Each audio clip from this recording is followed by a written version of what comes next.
I've been inviting in people that I want to reconnect with and voices that I appreciate and people that I just wanted to see.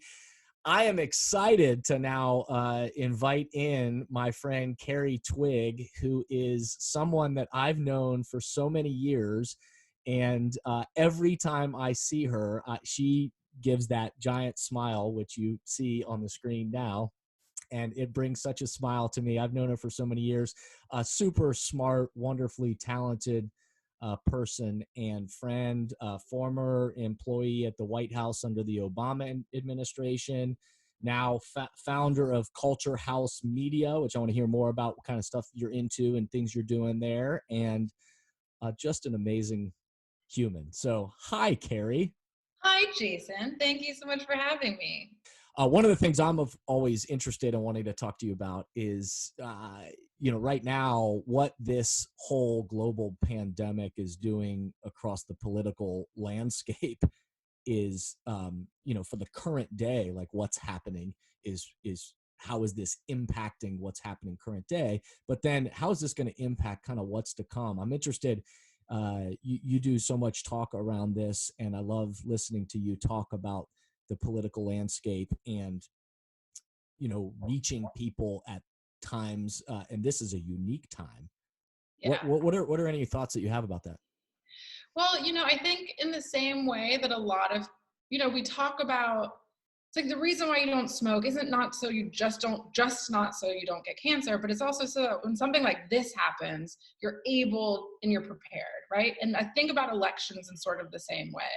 It's like the person you're electing is so important because the unimaginable could potentially happen, and that leadership is for the unimaginable, right? I think I would have bet all the money in my pockets in January that the exact scenario that we're in right now would not happen. Like, had you given me odds, it would have been unimaginable, right? A peacetime mobilization that's larger than what happened in World War II on a global scale, it's unfathomable. And it's because these types of things can happen why leadership matters. And leadership is determined by the outcomes of our elections. And so, people have to be thinking holistically about why civic participation is so important. You can meditate, you can pray, you can journal, you can eat organic, you can exercise, but you also have to vote. You also have to be thinking about your community as part of your individual health, as well as your family's health and your community's health. To me, that's on display on every country in the world, in every newspaper in the world. There's an analysis of who got it right, who got it wrong, who didn't take advice the way that they should have, who could have done something but didn't, who was making blunders, who was putting lives in jeopardy. And all of these people were elected. With the exception of a few countries on earth, all of these people were elected by the people who live in the places where that they represent. So hopefully this is an example of why the stakes are so high. It's not just because of what you know about, it's because of the thing that you can't actually quite imagine yet. And I don't see a scenario in which coronavirus and its response isn't the kind of number one thing that's in people's heads as they go to the polls, alongside maybe a handful of other issues. But this is really what is going to determine so much of kind of the political mind, I think, for a generation, Yeah, and believe it or not, leadership matters. Evidently it's playing out right in front of all of our faces. Is that, again, and no matter what your political views are, or what end of the spectrum you look at this, or how you come to that for your own life, the reality is leadership matters no matter what. And one of the things, at least I think that I talk a lot about, is that in times of crisis, that's when leadership is revealed.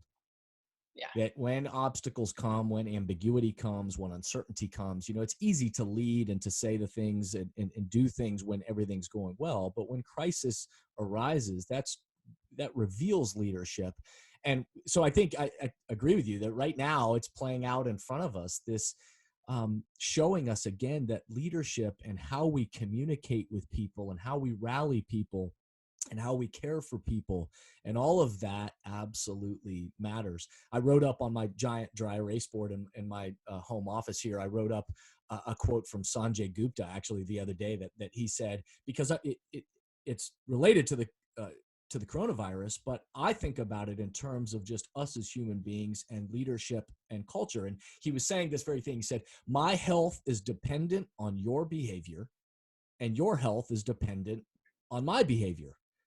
And he was talking about this from a very, physical, global health perspective. But the reality is, I talk about it in terms of leadership and culture every single day, that's how culture is created, is by the way that my actions impact the culture of the space of that we experience together. And so absolutely, on the political realm, and certainly in the months ahead, I mean, one voice, your voice, your story, your action is going to impact whatever happens from here. Does that resonate with you, or is that similar to the way that you think about this? Yeah, it absolutely resonates. I think one of the downsides of the relative safety and security and privilege that defines so many of our lives is the fact that we don't have to see that interdependence that exists all the time until we're in a situation like this. That's right. And we've allowed ourselves to buy into this false idea that we're not deeply interdependent and reliant upon one another and connected to one another. And we've divorced ourselves from that, like, really kind of foundational human truth. And we see the consequences of it. And, hopefully there's going to be lessons that come out of this, and learnings or even returns to knowledge, things that we knew to be true that we've allowed ourselves to forget as we move forward, no matter what the world ends up looking like after this and the ways that we're changed.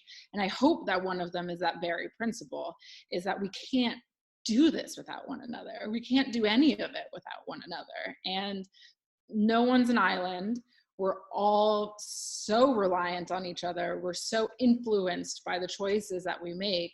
And there's a version of society, there's a version of our country, there's a version of our communities that is much more generous and much more kind and much more oriented towards service to the whole than we presently are, and maybe it takes, I'm so reluctant to ever, there's such a tragedy unfolding. And so I don't want to make it sound like I'm looking for a silver lining. It's going to be tragic for people, and there isn't a silver lining for a lot of people to this. But this does illustrate that principle. This experience, I think, is illustrating that principle of the really deep ways that we're interwoven into one another's lives and accountable for and to one another. Yeah, no, I absolutely. It's not, we have to be acknowledged that we are in a traumatic, challenging, and dramatic time. And for so many people, and especially if you're one of those people that has lost somebody, or you're in a hospital, or you're in a hospital caring for people that have it, certainly, our thoughts and prayers and hearts are with all of those people right now.